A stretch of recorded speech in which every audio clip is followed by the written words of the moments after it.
Hello, everybody. Welcome to the Championship Check-In podcast with myself, Benjamin Bloom, and the great Sam Parkin. And Sam, we are looking down, not up today. The international break is here. We've focused a lot on the top of the table. We're going to look at, what do you call it, the filth down at the bottom there, and a very interesting relegation picture. We'll go from the bottom up. We're going to look at the bottom 8, who we can kind of all reasonably discuss as being in the conversation. How are you, my friend? Are you international break ready?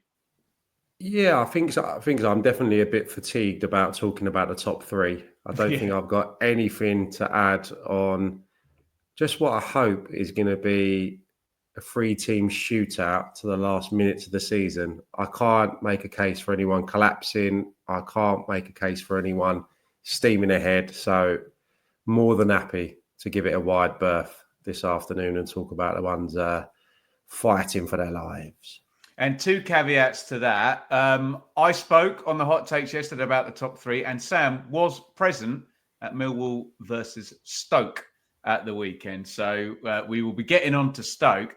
Sam, let's start with Plymouth in 24th place. And this might be the quickest one that we can go through, because looking at this, I think we're going to get a lot of people in the comments with their starting point as there's 2 relegation places left because Plymouth are going to get relegated. They are 20-1 on with the bookies to go down. They are 6 points adrift, and the goal difference is terrible as well. Way worse than everyone else, which kind of makes it 7.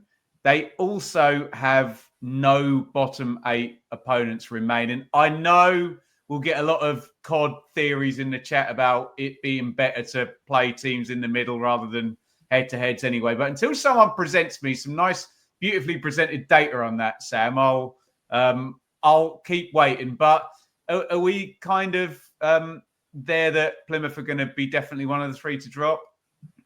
Well, I think for the purposes of today, we're going to have to show our hand a little bit, aren't we? So, yeah, I think it's going to be very difficult for them to escape now. Someone asked me the question earlier, would they immediately return should they go down? Big question. Probably a topic for another day. I don't think there'd be any given right for them to bounce back at the first time of asking. I'd be confident that this manager, should he want to stick around in League One, could prove to be a really good acquisition. And that was really costly at the weekend, having fought back to get back to 2-2. A brilliant free kick, and be in the ascendancy.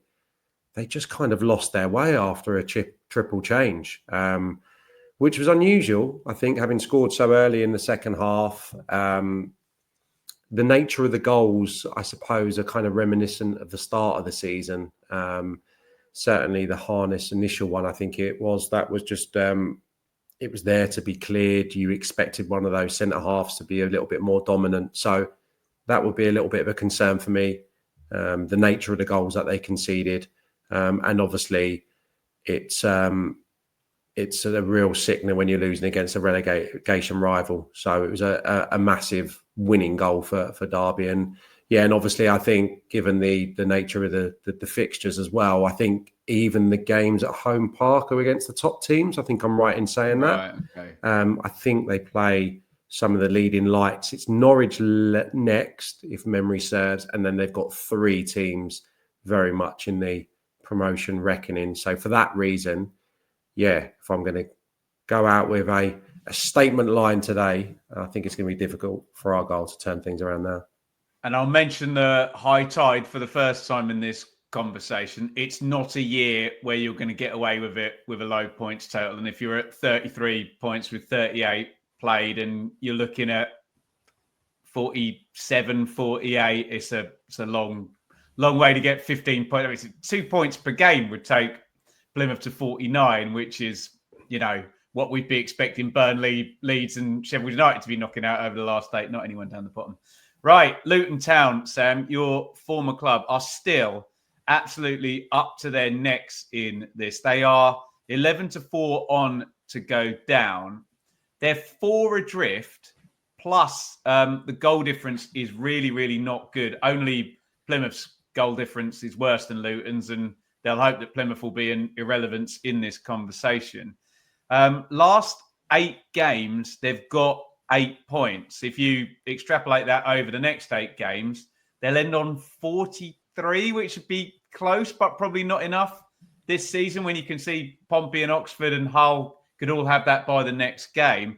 Sam, they've been terrible away from home. Their next 3 away games, listen to this, Hull, Stoke and Derby are the next 3 away games for Luton, all bottom 8 head-to-heads. We juggled with this all season. How are you feeling about it now, mate?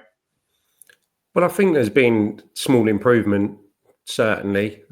Just the 1 defeat in the last 4? It would be 7 points in 4, yeah. Couple of clean sheets as well. So that, suggests to me that defensively they're looking a little bit more assured. They passed up, I think I counted 5 or 6 golden opportunities against Middlesbrough. So it's just a continuing theme, not all at the door of the 2 centre forwards, obviously, who played in this game. But I think it was a bit catching the other day, just so many presentable chances going begging. I would probably say, as it stands, Stoke, Derby, I would make favourites in the game against Luton at home. Hull, I think there's a little bit more jeopardy there. I think Hull, again, are in every game. Defensively, they're looking pretty good. I think, again, their difficulty was going to be finding the goals. So for Matt Bloomfield, it's going to be a difficult few weeks. I think there's a little bit of hope from the last few performances, but again, just the signings in January, for me, it just looked like such a gamble. I think with some young players coming in with huge potential. I think Asgard's already shown that he's a real talent. I could mention a few others here as well. There's 3 or 4. Ali, that book came in from Exeter. It feels like it's recruitment for the future rather than to get them out of the mire that they're in. So I haven't seen enough. I think both of us spoke on the preview podcast to, maybe anticipate this being the moment that it turned. It should have turned because of the amount of chances they made, but they weren't able to translate it into goals. So this is a massive game. Because if they were to lose at Hull, you'd anticipate them losing to Leeds at home, and then you really are running out of games. Let's talk about Derby then, because Derby are the ones now, aren't they, who've just thrown a grenade into this by scoring 9 points in a single week. And even after that first win, Sam, I remember talking to you on the predictions. I was like, oh, yeah, they kind of won and it's not very viable. And, they got loads and loads of injuries and banged out another 2 wins, which is tremendous. Now, interestingly, if it does come down to goal difference, which it can do down at the bottom there, Derby's is actually really good. Only Hull's is better in the bottom 8. Obviously, over the last 8 games, they've got a really nice points total now because, frankly, they've got 9 points in the last 3 games. There's just this thing in my head, Sam, that sometimes this happens. You get a big spike and then nothing. And the Derby fans they're not expecting to win 5, 6, 7 on the chart, are they? But, they want to keep riding this out. This is brilliant, though. Last 5 games, Sam, Derby played Portsmouth, Luton, Hull. And for all you EFL perverts, you might even like this better than Burnley versus Sheffield United in round 44. Round 46, Sam, surely your eyes are going to light up when I say this. Derby versus Stoke in round 46. That could be sensational. Yeah, one of John Eustace's former clubs as well. Of course, I think that was one of his, Coventry to Stoke maybe, a long time ago now, but I think he's got a really good reputation there as well. So that would be a big afternoon for him one way or another. Yeah, they're the team that are in the form. They're the team with the consecutive victories. It seems to have been, I think, continuity in selection, in formation. Harrison Armstrong, best in-game manager out of all of those in the bottom. Maybe Sellers as well for tweakery, isn't he? He's really good at that, Eustace. Yeah, I think so. But also just setting the team up. He seems to have just stumbled across something. The midfield balance of Ibu Adams, Thompson, and Harrison Armstrong seems to be the strong suit for them at the moment. And Armstrong's goal was a brilliant volley. So I think continuity in terms of the shape of the team, in terms of the personnel, Yates and Harness kind of give you a bit of fluidity, probably give you that aggression as well without the ball because they're very athletic, the pair of them. And something that I thought was quite interesting as well, they've gone behind in 21 games, Derby, and taken 4 points. So that shows what a different entity they are if they can get their nose in front in matches. And I think that would probably be the case under Paul Warne, certainly under John Eustace, the way that his teams defend, the battling that's been really evident in the last few games. So when they go in front, they've got a pretty formidable record. I think 8 of their 10 wins have come at Pride Park, and a lot of them by nature of early goals and in recent weeks. And I think just getting in front is so vital when you're struggling. Remember, I think we spoke about it on the podcast about my period at Northampton, and that is my recollection of that season. A team very much up against it, but a team that played with 3 centre-halves, had a habit of getting our nose in front, and then we're just comfortable in our own skin defending the box with something to hang on to. So if they are going to reach salvation, it's not going to come with recoveries from going a goal or two down and getting points from the game. They're a really strong side, I think, when they get their noses in front, and they were a little bit more creative at Argyle. 5 shots on target to the nominal couple that they've had in their last 2 victories. And I'm just really pleased doing what we do, Sam, that we're actually sat here. We thought we could get a gap between 21st and 22nd and nothing to play for. And now we're sat here with 22nd actually on the 1 point per game, projecting 46, giving everybody the heebie-jeebies up ahead of them. Just one place above the line where they seem to have been for like 18 months, 2 years now, Cardiff, in that kind of position, or a couple of places away from it. Cardiff on 39 points. We go into, so they're 2-1 to be relegated. Interestingly, we'll come to Stoke, who are a shorter price, but sometimes, Sam, you get people backing against bigger clubs, don't you? And I think a lot of people would find Stoke going down fascinating as after that big run in the Premier League as well. But Cardiff, I can't put my finger on them because they go up and down, hot and cold. It had been 3 defeats on the trot. They got themselves a win there over the point per game. They got Stoke and Oxford to face at home during April. Do you agree, Sam?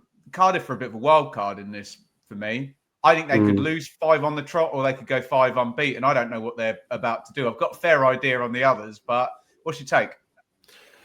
My take is I would be hugely concerned. I don't think that the victory at Blackburn has done anything to appease the worries.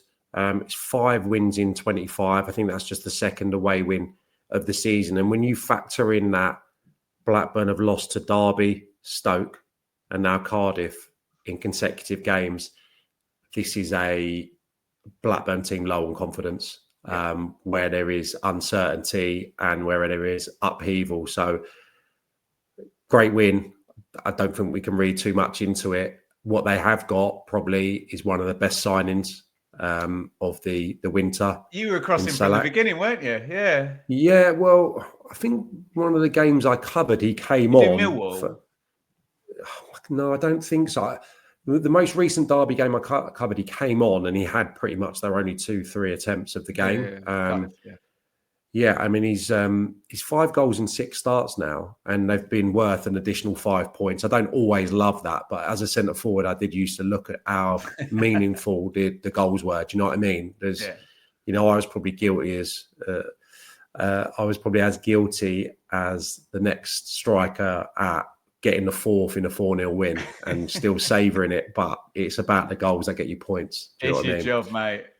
So, yeah, he's doing incredibly well, and he will be the key to them surviving. Change of shape, I noticed at Blackburn, so that's quite interesting. I think they went to a back 3, and I think those games that you mentioned, Sheffield Wednesday, Stoke, Oxford, West Brom. They're the home games. That's Right. where their safety, potential safety, lies. And nice for Omar Issa. I think two of his substitutes combining for the winning goal as well. So I think deserves credit for this game. But yeah, I've got a sneaky suspicion that they are going to be one of the teams, maybe one of the two, whose fate's not decided on the final day. I think they could be. I think they could be in this scrap for the long haul. Yeah, I agree. Let's move on to Stoke. And I don't know if you agree with me, and I'm particularly interested to hear from Stoke fans. We've had risk around Stoke since they've been down, particularly when Nathan Jones was there and they were really right down at the bottom of the table. That was much earlier in the campaign. This is the most concerned I think I've been about Stoke since they've been down, because Mark Robins is very straight talking and not afraid to, you hear him in interviews saying, my players don't win enough duels. My players don't have good enough concentration to end out games. My players essentially aren't doing what I'm asking them to do. There's a problem here. We need to fix it. I always see Mark Robins as a very long-term manager rather than a Neil Warnock, Neil Harris, whatever, get a tune out of players immediately. And this is really problematic. They're 1 point above it. The only team that's won fewer games in the Championship is Plymouth, who are down in 24th. Last 8 games, Sam, Stoke are the second worst team in the entire table. So it's only, I can't think. Oh, Hull. No, not Hull. That can't be right, can it? I've got my digits wrong down there. Who's got 5 points? Yeah, it's Oxford. Sorry, I got it the wrong way around. That format I gave you, Sam, ignore that last bit on there. But the point stands is that Stoke are not scoring any points. Luton and Cardiff, they play in April, and they go to Derby on the last day of the season. I can see them getting a couple of 1-0ers, which would take them to 45, but they need stuff around that, don't they? Yeah, it was a really peculiar game at the weekend. I mean, it was a real flat performance from both teams, but I saw enough probably in the first half to be slightly encouraged at halftime with the kind of style of play.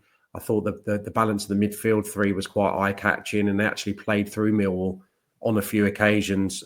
Thompson going deep, Berger and Baker, kind of that combination was quite eye-catching, but such inconsistency in each action from the front players. Bay would look like a world beater 1 minute, as would Kumas, and then the final ball really disappointing. Hamadi didn't have his best game, really. He took a bit of a whack, and Mark Robins didn't really change a great deal at 0-0. I think that he was probably pretty content and thought a point on the board after the massive victory over Blackburn would do them. It's quite kind of risky. They had this period early part of the second half where Bay hit the bar and then Berger had a 1v1, which was brilliantly saved by Jensen. But I could just see the confidence seep out of the players at that moment. That's our big opportunity to get the 3 points. Not a coincidence, Sam, when teams down the bottom lose late a lot, is it?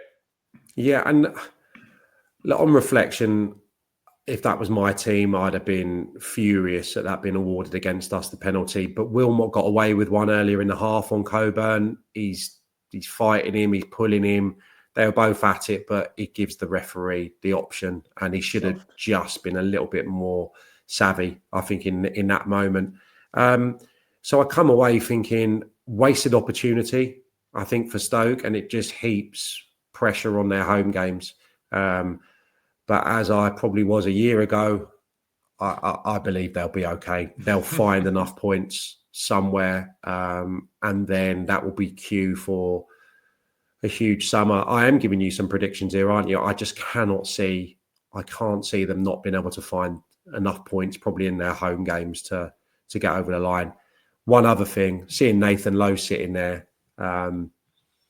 Obviously, I've seen Walsall, and I've seen Walsall with Nathan Lowe, and now I see the struggles that Walsall are having, and to see a young lad not getting off the bench at the Den at the weekend, it says to me that Mark Robins probably doesn't feel he's quite ready. He brought Gallagher on in front of him. I would say he's a kind of perfect kind of replica for Al Hamadi. So yeah, that's a real shame how it's played out for him, because I had high hopes that he'd come back to Stoke and be the one that saved them ultimately. It doesn't look like it's going to be him, but I think Baker, Al Hamadi, Bay, Manhoff back fit now, off the bench. I think they'll find a way of surviving. And it certainly speaks to the kind of lack of organisation when you're taking a player back who could be elsewhere. And, you know, to be fair, then Mark Robins wasn't there at the start of the season. So no, I get it. It's such a, you know, it's, people always say football's a selfish business. I think a lot of businesses are selfish, but you catch my drift. He's their player. They can do what they like with him. And Mark Robins, you know, would be playing him if he's firing in training, if he's affecting things when he's given minutes in the first team. So he's clearly not, you know, been at the level to deserve starts at the moment. So that's on him as well. Hull, Sam, we've got 3 to go. With the bookies, are the massive outsiders to go there, and they're 14-1. So the market says Hull are definitely not going to get relegated. There's a 3-point gap. I thought it'd be a bit more than that by now, I have to say, given I think Sellers was he in before Christmas? I think he might have been, mightn't he? They've got a 3-point cushion. They have the best goal difference, but Sam, they've also, if you look at some of the teams that they've managed to beat in this run, particularly when they went away to Sheffield United and got a win, they've got it in them, and it's a big game as well. They've got Luton at home next, and you look sometimes, Sam, can you tick off a team? We've spoken about this a fair bit. If Hull can go and beat Luton, then the gap between Hull and Luton would go to 9 points. And you start to think, okay, well, that's that done. But I think Sellers is good, and I think the Hull squad shouldn't be down there, and they're only down there because of a bad hire of Tim Volter earlier in the season. Are you feeling the same way? I was surprised at the odds you just gave me. Yeah, it's long, isn't it? Yeah, I thought they'd be shorter. Not sure what that's a product of. Obviously, I really rate the manager, and I think, you know, you're going into some of these games, I'd be confident if he was on my side, in my dugout, that he's going to come up with the tactical setups probably to get one over some of the opposition. This is a massive game against Luton. They owe a huge debt of gratitude, I think, to their goalkeeper, because I think they could have been out of sight at West Bromwich Albion at the weekend. I think it was Palmer on as a sub who provided the simple tap in for Kamara to get a point. But I mean, West Brom had a number of opportunities, and if it wasn't for a couple of bits of wayward finishing, they would have won that game before Hull had an opportunity to get a point. So I think all of a sudden they look defensively a little bit more stable. I think that's kind of probably been the line that's been thrown in Hull's direction from the early part of the season, that they were giving up a lot of chances, giving opportunities. There are a lot of tight games now, which they're coming out the right side of, or at least taking points. So they are the team that are kind of hardest to beat at the moment in that group of teams that we've already discussed today. And yeah, I make them favourites for the game against Luton, but I wouldn't have had them as far out of trouble as some of the bookmakers, that's for sure. I'd probably put them on near a Cardiff in terms of my sentiment, but I think they've got a better opportunity of survival than the Bluebirds, unfortunately. Let's move on to Oxford, Sam, who, I mean, we always have to reference this absolutely ludicrous purple patch, but I think we need to reference turned out to be a really big win against Watford at the weekend. If they'd drawn that, then they're only 2 points, and then the traffic's a little bit the other way as well. It's just this big worry when I've got their fixtures up here, Sam. So this Gary Rowett bounce from Boxing Day, 3, 6, 9, 12, 15, 17 points in 1, 2, 3, 4, 5, 6. So they've got 17 points in 7 games, which means in the other 31 games, they've got 25. Does that add up? So we knew it when it was happening, didn't we, Sam, that there was this massive outlier spike that was ultimately going to keep them safe. The other worrying thing for Oxford is they still have to play first, second, fourth, and eighth. So I know again we'll get the theories about who do you rather play in the run-in and particularly in the very, very last knock-ins. But they're not out of it, Oxford, are they? And they probably should be out of it given that massive monster run under Rowett early. Yeah, absolutely. I don't think we would have anticipated having this conversation. So that was almost must win. That would have left them, 39 points? Yeah, just a point from danger. So incredible battling qualities. Lost, yeah, if they'd lost, incredible battling qualities. I think everyone would have left the Kassam really hopeful that everything's going to be okay. I saw that Nelson was back from the start here, who brought in the summer, I think, looked like he was going to be, a really important defender for them. So with him, Brown, Hellick in that back four, I think it was at the weekend, colossal performances from the three of them, and a bit more quality with the ball as well. You're going to get with Nelson and Harris, Dembele, some good moments, and obviously the biggest moment being the winning goal. So, yeah, massive win for them. The problem is the next few weeks against some big teams with playoff aspirations, automatic promotion aspirations. The games are quickly going to run out, and that's going to heap pressure. Totally agree. The more favourable games that are in the weeks ahead. So it could go down to the last 3 or 4 games for Oxford as well. But if you're asking me to place them this afternoon where we sat, I'd have them maybe 2 places or so outside the relegation zone, just because I think Gary's really good, Gary Rowett. I think they showed early part of the season what they can be. They lack a little bit of creation. They do lack a little bit of kind of match winners. I think in their ranks, there's not enough that have probably been consistent across the second half of the season or shown enough across the second half of the season. So again, like I've probably said about Stoke, maybe another couple of 1-0s, a la what they got at the Den a month or so ago will do them lovely. I think it's going to go down to the last 3 for them. They've got a big issue that they've got Leeds in round 43, where Leeds are likely to be closing in on something or fighting for something at that point. Cardiff, Oxford in round 44 is tremendous. I don't mind Sunderland in round 45. Sunderland are going to be completely in stasis there, waiting for the playoffs. And then Swansea away on the last day. You wouldn't think Swansea would have a great deal to play for. So I agree with you that it might be slow going. They might have to hold their nerve here, the Oxford fans, and it might go to the last I haven't gauged the mood at the Liberty, because I've got a friend locally who's a massive Swan, but they're not out of it, mate. They're not out of it. I think with all the upheaval. It's one win in 8 games, Sam, and they're at 47 though, Swansea.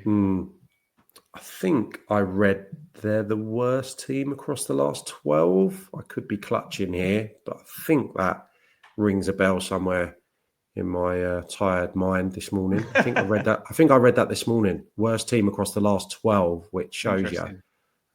Just that weird win at Bristol City, which you covered as well, didn't you? I think. But yeah, right. Let's round this out, Sam, and it should be a fairly quick one with Pompey, because you look at Pompey, are they tied on points with Oxford? And yeah, you see Pompey being able to very much trend up. Well, she'd be worried about Oxford trending down. Last 8 games, they're 7th best team in the league, and they've been so good at Fratton, and they've got Derby and Hull still to go there. I think Pompey will get the couple of wins that they need, particularly at home, and then you're nearly at 50. So I'm going to be as quick on Pompey as I was on Plymouth, Sam, but for the other reason. Yeah, I mean, they've just been so unfortunate with injuries, haven't they? I don't think we'd probably be having this conversation had they had a full complement of defenders. I know you can say that about a lot of teams in the division. Interesting, probably just using a motivational skill, but pretty scathing, wasn't he? I think John Mousinho about the performance or lack of at Preston. So he'll be wanting a reaction, still having to reshape, shuffle his back line because of the players that keep going down. But yeah, I think with Bishop, I think with Murphy, in the form that those two players have been in at Fratton Park, they should be okay. I'm kind of on the same side of the fence with them as I am with Oxford. I just think that, they've shown enough, I think, across the season to suggest that they're going to be able to find the results. The one downside is, I think, with the points total you're just talking about, who needs to get to where, they should have got it against Argyle the other day. I mean, how much pressure would that have alleviated? And just gave them the opportunity to probably go up to Preston and not feel it at the end of the world had they inevitably, as they did, go and lose that game. So that's what will be in the kind of back of the guys' minds at the moment. But I'm sure they'll be confident that they can get enough points in the next few games to be certain of Championship next season. Well, and if you're right that the softest fixture you can get at the moment is Blackburn, Pompey at home to Blackburn in the next game. So they'll fancy a 3-pointer on there.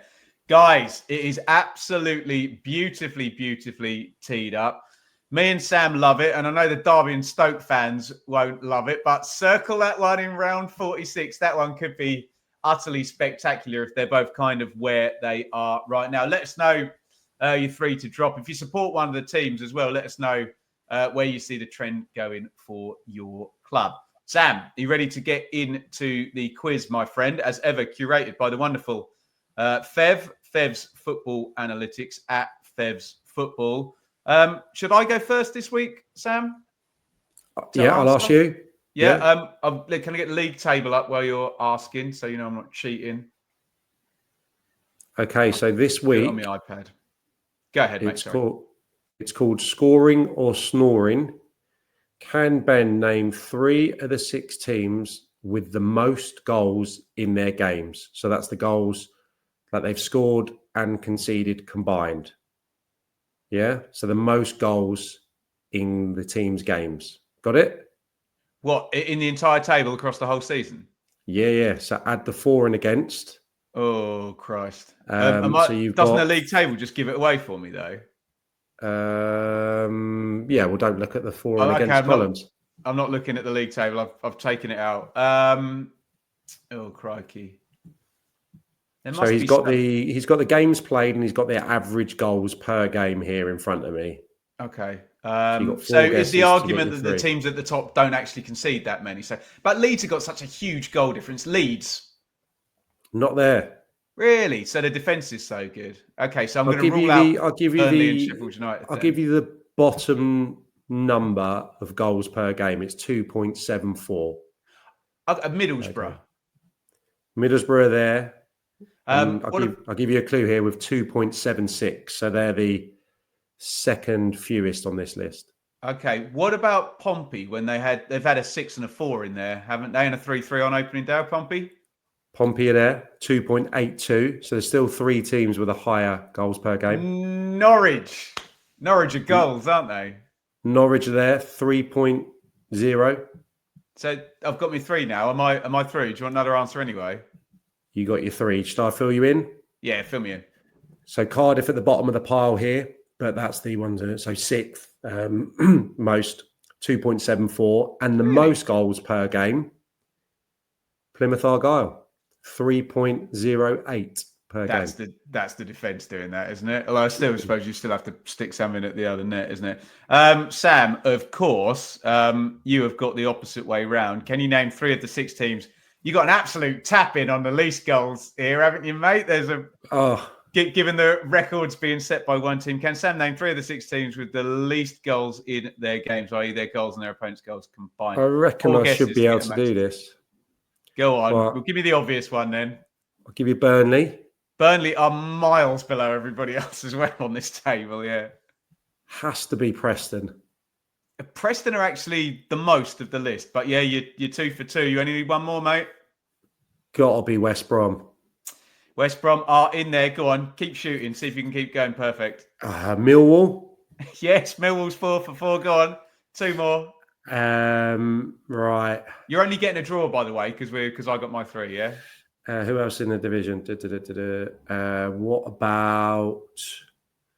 No, what about Blackburn? Blackburn are in there. It's 5. Go on, one more. Hull? Oh, mate, you had Mike Cooper with all those clean sheets as well. Sheffield United was the other.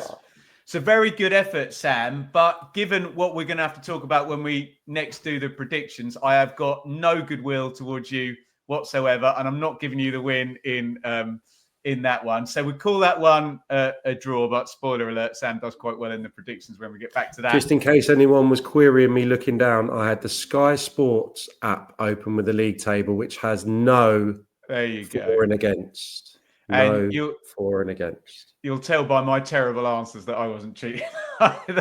Guys, well, first of all, big thank you to Sam. Big thank you to everybody for tuning in, listening and watching. And get in the comments the question in the title of this video. Who's going down from the Championship? We're enjoying our international break. So Sam and I will be back early next week with the predictions. And then I bet we go into a 3-game week. I haven't even checked there. But we'll be back with another check-in. It'll probably be 2 weeks' time, unless we do some kind of state of the nation business. But we will see you all very soon. And thank you very much for joining us.